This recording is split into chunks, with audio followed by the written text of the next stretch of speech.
In Seelenskaaf in Ljouwert wordt Joet een benefietconcert houden voor de slachtoffers van de brand 2 weken verlien op de kelders. Het benefiet duurt 12 uren en de tweede goed 60 bands op.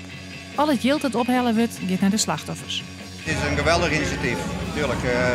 Het past ook precies bij de culturele hoofdstad 2018 Minskip, hè? Dus dat laten we weer zien. En we hebben vanmiddag het woonskip in Cambuur en hier Minskip, dus mooie combinatie.